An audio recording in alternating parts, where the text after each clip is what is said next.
Hello दोस्तों, कैसे हैं आप सब। और कॉपी चेकिंग की अगली सीरीज़ में अगला नंबर जिस बच्चे का है उसके मात्र आए हैं 22 नंबर।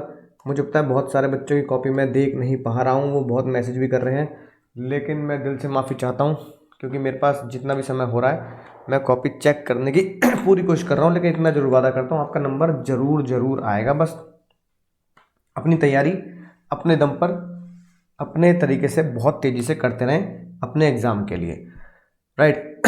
अब अगर बात करें रिज़ल्ट ओवरव्यू देखें तो 6 नंबर आए हैं पहले क्वेश्चन में, दूसरा क्वेश्चन छेड़ा ही नहीं है, 5, चौथे में 4, सबसे कम नंबर है भाई 20 में से 2 नंबर पाँचवें क्वेश्चन में और 4.5 इसमें, यानी मोटा मोटी हर क्वेश्चन में नंबर बिल्कुल बुरी तरीके से काटे गए हैं। क्या बच्चे की गलती है या नहीं है इसमें, ये चेक करते हैं। ये 0 नंबर, सब कुछ गलत लिखा है, इसका मतलब 0.5 मार्क्स, शायद गड़बड़ रखी है। 0 नंबर, सब कुछ गलत, 0.5 मार्क्स।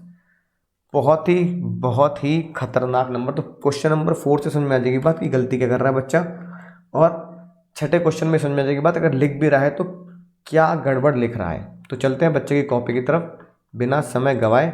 सर क्वेश्चन नंबर 4 पे आ जाते हैं।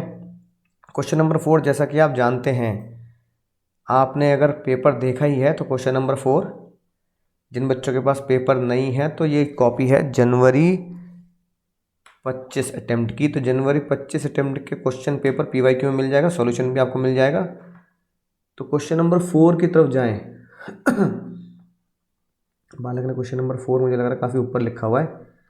ये है हमारा क्वेश्चन नंबर 1 अभी चल रहा है, 2 मिनट लगेंगे, मैं थोड़ा वेट करेंगे। क्वेश्चन नंबर 3 मुझे लग रहा है सबसे पहले क्वेश्चन, ये रहा 4 आ गया। तो 4 की तरफ देखते हैं कि क्या बालक 5 के बाद 4 का ए। तो क्वेश्चन नंबर 4 के ए की बात करते हैं, ठीक है। तो थोड़ा सा क्या करेंगे, थोड़ा सा और क्लियर लिखने की कोशिश करेंगे, लेकिन ठीक है चलो, यहाँ अगर एग्जामिनर को अलग से दिख रहा है, हाईलाइट हो रहा है तो बढ़िया बात है। प्रोविज़न की बात करेंगे तो प्रोविज़न में अगर बोलें, as per the provision of Indian contract 1872 creditor में compelled to pay the whole of the amount person any individual after payment of the promisor that promise. अब ये क्या बात कर रहा है क्वेश्चन नंबर 4 में। क्वेश्चन नंबर 4, अच्छा नहीं 5 हमें देखना है, क्वेश्चन नंबर 5, सॉरी 4 में आ गए हम गलती से। 5 कहाँ है, सॉरी सॉरी सॉरी दोस्तों, 5 नीचे ही था,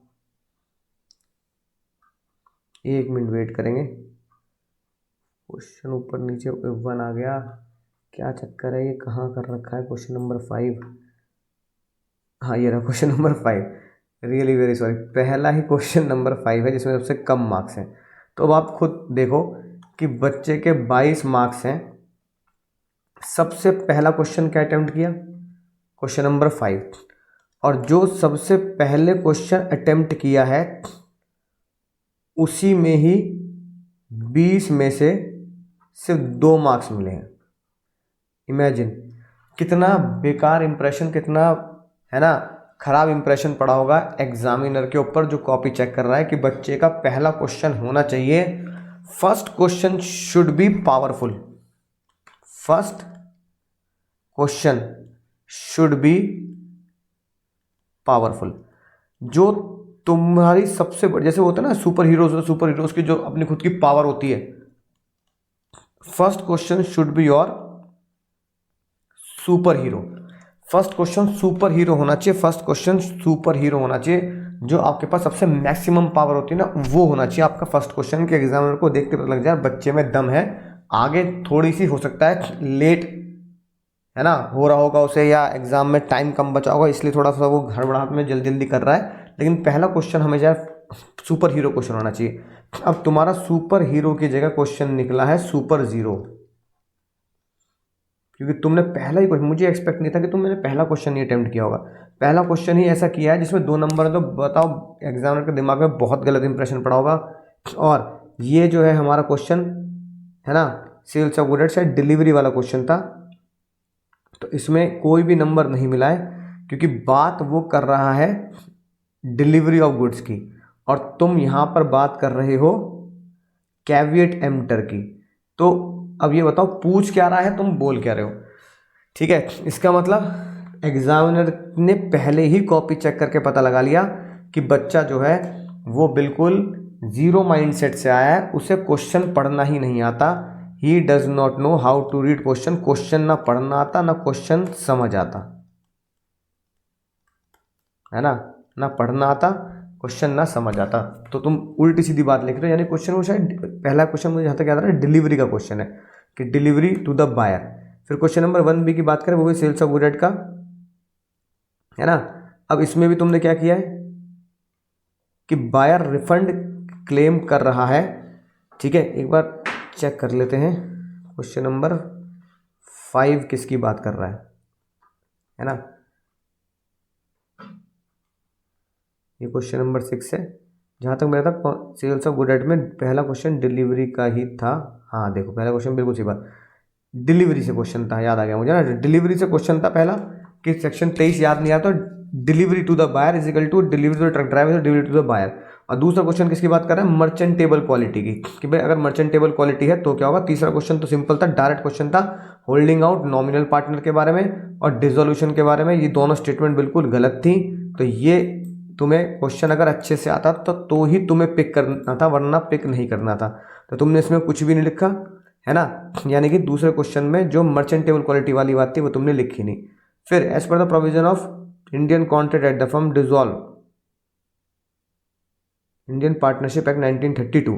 ठीक है, यानी तीनों क्वेश्चन में पहला ही क्वेश्चन लिखा, सेक्शंस की कोई बात नहीं लिखी। कोई बात नहीं, तुम्हें सेक्शन नहीं याद है कोई बात नहीं, पर अच्छा इंप्रेशन पड़ता है क्योंकि ICAR सॉल्यूशन में सेक्शंस के साथ बता रहा है। राइट, फर्म में dissolve bye consent of all the partners, ये बात बिल्कुल सही है। तो पहले वाले क्वेश्चन में क्या था, अगर consent of all the partner से, अगर एग्रीमेंट से डिसॉल्व हो रहा है सेक्शन 40 में, तो एग्रीमेंट में वो बात पहले से लिखी होगी, तो फिर उसमें ये वाली स्टेटमेंट गलत दी है। राइट, तो तुम्हें ये क्वेश्चन आता नहीं था तो अटेम्प्ट क्यों किया भाई। ठीक है, 5 का C, इंडियन पार्टनरशिप एक्ट, है ना, दूसरा अच्छा क्वेश्चन टच ही नहीं किया जिसमें वो डिसोल्यूशन की बात करता, कोर्ट की, जो सेक्शन 41 की बात थी। चलो ठीक है भाई, ये तो डायरेक्ट क्वेश्चन था भाई मेरे, ये तो डायरेक्ट ही क्वेश्चन था।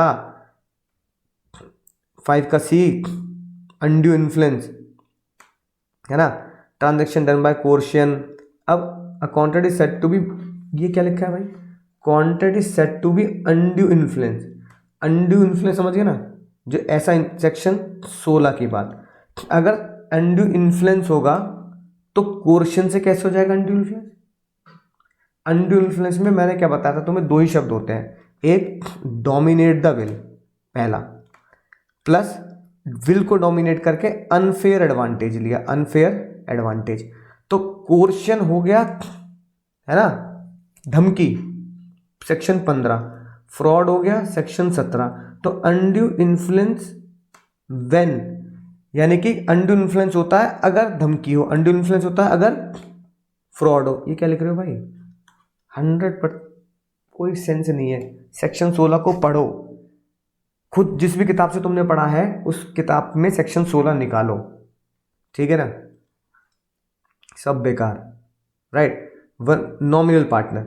अब nominal partner, types of partner, chapter number 1 में, पार्टनरशिप के चैप्टर नंबर 1 में या तो सेक्शन 6 आएगा या सेक्शन 28 आएगा या टाइप्स ऑफ पार्टनर आएगा। ये तीन चीज़ें ही तो हैं 6, 28 और टाइप्स ऑफ पार्टनर। तो नॉमिनल पार्टनर वो पार्टनर होता है जो अपना नाम देता है और वो उसके पेमेंट लेता है, उसका उसमें, है ना, बिजनेस में प्रॉफिट लॉस में कोई लेना देना नहीं होता। कुछ भी नहीं लिखा तुमने इसमें, तो बताओ कुछ लिखोगे नहीं तो बाबू चलेगा कैसे, चलेगा कैसे। इसका मतलब 2 ही नंबर क्यों मिले हैं। सबसे पहला सवाल जो तुम्हें सुपर हीरो क्वेश्चन होना चाहिए था वो तुमने super zero, super flop question बना दिया। बात समझ में आई, पहला ही सवाल। दूसरा, जब तुम्हें आता ही नहीं है तो फर्जी बातें लिखने की जरूरत क्या है भाई, फर्जी बातें लिखने की कोई जरूरत नहीं है। हाई लेवल का C एग्जाम है, फर्जी बातें, इधर उधर की बातें सिर्फ एग्जामिनर पे बैड इंप्रेशन डालती हैं। और पहले क्वेश्चन में बैड इंप्रेशन डाला है तो वो आपके माइंड सेट को समझ जाएगा कि ये बच्चा बहुत छोटे माइंड सेट से आया है, वो सोच रहा है मैं कुछ भी लिख दूंगा जैसे, है ना, हम कहीं भी कुछ भी बोल देते हैं, कहीं भी कुछ भी लिख देते हैं तो मुझे नंबर कुछ ना कुछ दे देंगे तो शायद 40 पहुंच जाए नंबर। नहीं भाई इस माइंडसेट से क्वेश्चन पेपर करोगे तो हमेशा 0 ही मिलेंगे। CA लेवल का क्वेश्चन है, राइट, हाईएस्ट डिग्री है हमारे देश की। इस तरीके से यहाँ भी तुमने देखो नेगोशिएबल इंस्ट्रूमेंट एक्ट सेक्शन 20 के बारे में लिख रखा था, ब्लैंक के बारे में, इसमें थोड़ा बहुत तुमने ठीक लिखा हुआ है, राइट, तो इसको भी ढंग से बताना पड़ेगा। कंक्लूजन इसमें गलत हो गया। अगला क्वेश्चन जो था नेगोशिएबल इंस्ट्रूमेंट एक्ट का प्रेजेंटमेंट का, कि भैया सही से प्रेजेंट होना चाहिए, तो प्रेजेंटमेंट उसी को ही देना है जिससे पेमेंट लेनी है, उसके दरवाजे पर छोड़ के आने से प्रेजेंट नहीं होगा, तुम जानते हो। अब अपने प्रोविज़न को, है ना, सेक्शन 64 के प्रोविज़न से मिला के देखो, मैच करके देखो, तो तुम समझ जाओगे कि बेकार की बातें लिखने से नंबर नहीं मिलेंगे। Stick to the law, stick to the provision, match the legal language up to the 70%। सबसे पहली और सबसे बड़ी गलती यह है कि पहले और दूसरे क्वेश्चन सुपर हीरो क्वेश्चन होने चाहिए थे, तुम सुपर जीरो बना रहे हो।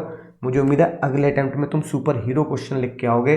पहले ही 2 क्वेश्चन ऐसे होंगे जो 20 में से 15, 20 में से 15 मिनिमम लाएंगे, तो 30 मार्क्स तुम्हारे पहले 2 क्वेश्चन से गेन हो जाने चाहिए। इसी उम्मीद के साथ जहाँ से भी पढ़ रहे हो मन लगा के पढ़ो, दिलो जान से पढ़ो, इस उम्मीद से पढ़ो कि सर मैं अगली बार आपको मैसेज करूँगा कि आप मेरे नंबर आए हैं आपके कहने पर 60+।